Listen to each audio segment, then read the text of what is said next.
I'm Liz Hill. Welcome to Podsnappery, the willful determination to ignore the objectionable or inconvenient, at the same time assuming airs of superior virtue and noble resignation. We explore things I find interesting, unusual, or annoying. So let's get down to it and spill the beer. Beer. If you haven't guessed by now, that's our topic for today: beer. I want to warn you in advance, we have had a lot of requests to advertise on this episode, so please bear with us. Now think about this. Who doesn't enjoy a good beer? Let's grab a beer. How about a cold one? It's beer 30. Hold my beer. If beer wasn't so damn popular, we wouldn't have these common expressions. So what about beer? Do you like beer? Yes. I don't drink a lot of beer, maybe just 2 or 3 times a day. But how about you? When I come off stage, I really enjoy an ice cold beer, as you know. Great. Like a little reward. When was beer invented? Where does beer come from? Well, it's difficult to attribute the invention of beer to a particular culture or time period, but we're gonna try. The world's first fermented beverages likely emerged alongside the development of grain agriculture some 12,000 years ago. You know what that means? Time for the Wayback Machine. As hunter-gatherer tribes settled into agrarian civilizations based around staple crops like wheat, rice, barley, and maize, they may also have stumbled upon the fermentation process and started brewing beer. Some anthropologists have argued that these early people's thirst for a brewed beverage may have contributed to the Neolithic Revolution by inspiring new agricultural technologies, which is why there seems to be this connection between farmers and beer. I believe a person's greatest possession is their dignity, and that no calling bestows this more abundantly than farming and ranching. Hard work and honest sweat are the building blocks of a person's character. I believe in farming and ranching because they make all this possible. This is the Farmer's Creed. Digging deeper, the earliest known alcoholic beverage may have been brewed around 7000 BCE in China in the village of Jiahu, where Neolithic pottery shows evidence of a mead-type concoction made from rice, honey, and fruit. But that's not really beer, is it? What the hell is this? But that's light beer. Gee, I weigh 90 goddamn pounds and you bring me this slopping foam? The first barley beer was most likely born in the Middle East, where hard evidence of beer production dates back about 5,000 years to the Sumerians. Not only have archaeologists unearthed ceramic vessels from 3400 BCE still sticky with beer residue, but the Hymn to Ninkasi, a 1800 BCE ode to the Sumerian goddess of beer, describes a recipe for a beloved ancient brew made by female priestesses. I know when Charlene and I have a big argument, she throws a beer in my face. So I like that because it's refreshing and I feel cooler afterwards. I think I might have peed a little bit when you did that.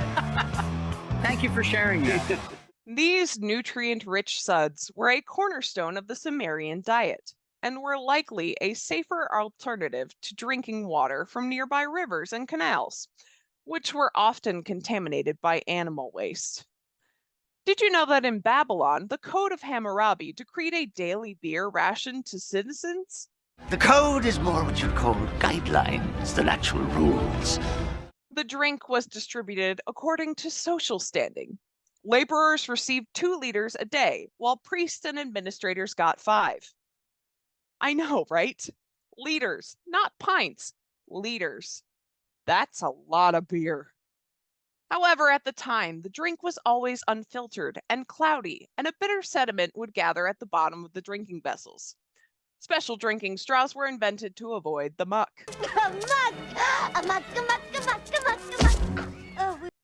Few ancient cultures loved their beer as much as the ancient Egyptians. Workers along the Nile were often paid with an allotment of a nutritious sweet brew. Everyone from pharaohs to peasants, even children, drank beer as a part of their everyday diet. Many of these ancient beers were flavored with what we would consider unusual additives today, such as mandrake, dates, and even olive oil. Then that takes us to the Middle Ages. That's grain, which any fool can eat, but for which the Lord intended a more divine means of consumption. Let us give praise to our Maker and glory to his bounty by learning about beer. More modern tasting libations would not arrive until the Middle Ages, when Christian monks and other artisans began brewing beers seasoned with hops. I'd like to fill up my schmigilkas. Oh, yes, please do. That's a pretty big schmigilka you got there. We tried 20 different beers. We settled on, I think, 3. We narrowed it down to 3, and then we drank more of them. And finally, we selected the fantastic beer that we ended up selecting. We agreed right away that that was the best one. Yeah. Just have a smell of that. It smells like hops. You know the lingo, let me tell you. In the 17th century, beer was a vital food staple. Let's learn a little bit about the beer making process in that time period.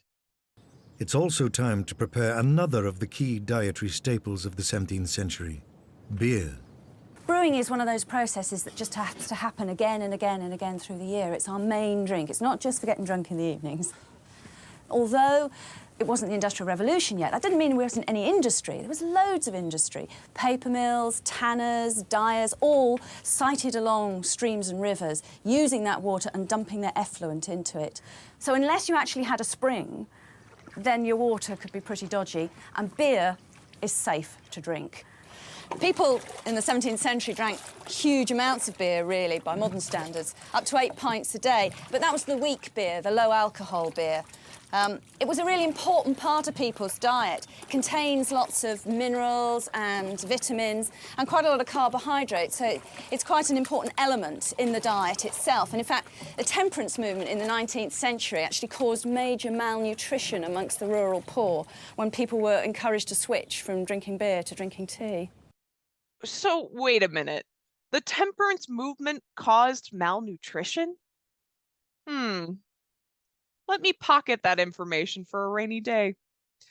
So clearly this is referencing life in England, but I thought they were big ale drinkers.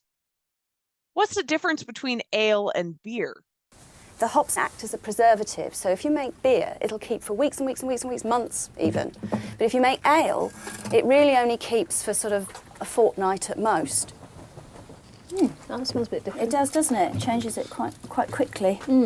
At this point, it's still there's still a sort of divide, really, between ale, which is being largely made by women at home domestically, in small batches using small tubs, small barrels, and beer, which is being largely, but not exclusively, brewed by men on a commercial basis. Well, that was a lot of information. So let's take a break with a word from our sponsor.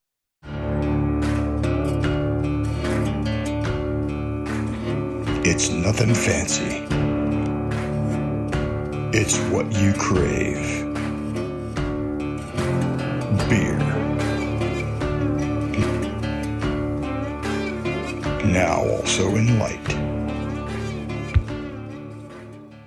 And we're back. So beer has been around longer than recorded history and continues to be a staple in humanity. It's even more popular with craft breweries and brew pubs cropping up all over the US. It has crept into pop culture in a very enduring way.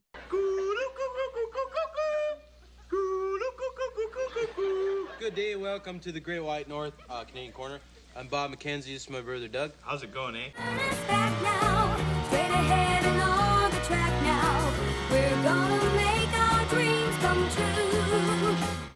Grab a brew. Don't cost nothing.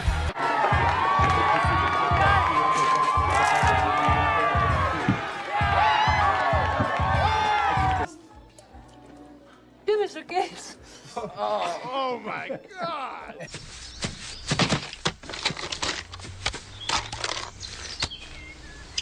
Yep. Yep. Mm-hmm.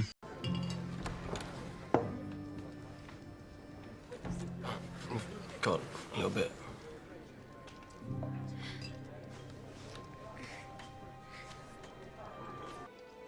And that's how it came to pass, that on the second to last day of the job, the convict crew that tarred the plate factory roof in the spring of '49 wound up sitting in a row at 10 o'clock in the morning, drinking icy cold Bohemia-style beer, courtesy of the hardest screw that ever walked a turn at Shawshank State Prison.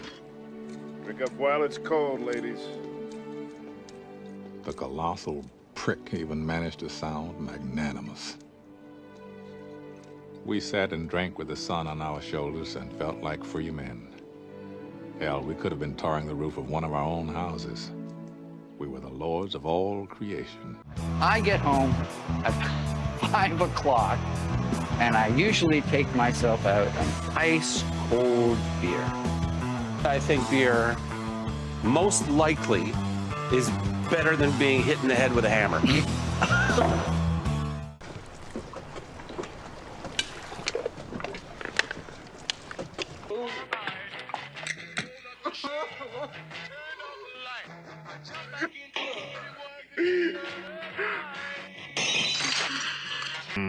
Gummy beer.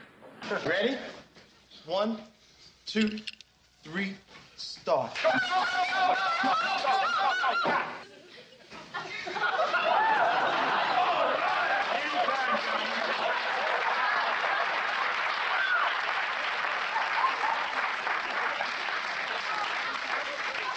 Let's get out of here. I don't want to be around when he belches. Oh, what is the malted liquor? What gets you drunker quicker? What comes in bottles or in cans? Beer! Can't get enough of it. Beer! How we really love it. Beer! Makes me think I'm a man. Beer! I could kiss and hug it, but I'd rather chug it. Beer! Got my belly out to here. Beer! I could not refuse it. Beer! I could really use a beer. Beer! Beer! We found this mouse in a bottle of Elsinore beer that we bought at your beer store, eh? And we heard, like, when that happens, that you get your beer free. It's in the Canadian Criminal Code, eh? Yeah. Like, there's legal precedent setting cases in law. So, like, give us our free beer. You want free beer? Go to the brewery. Typically, when I'm here at the brewery and I'm doing experiments, I put it down here and I turn this nozzle here. Nozzle? Nozzle, I think, is a fantastic word. How much beer did this factory of beer make? Well, brewery is the proper term that we use in the science community. I see. We tried 20 different beers. We settled on, I think, 3. And well, one shorter than the other? You know, so what's that? What's that? So, what is our fascination with the bread drink? Why do people like it so much?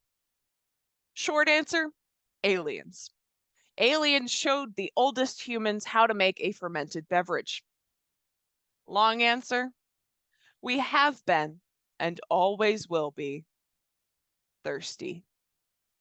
Ziggy-zaggy, ziggy-zaggy, hi, hi, hi!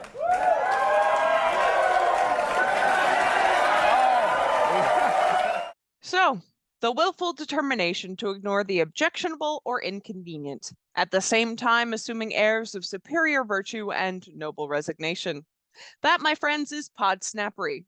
Thanks for watching. I'm Liz Hill. Remember, change is inevitable, except from a vending machine.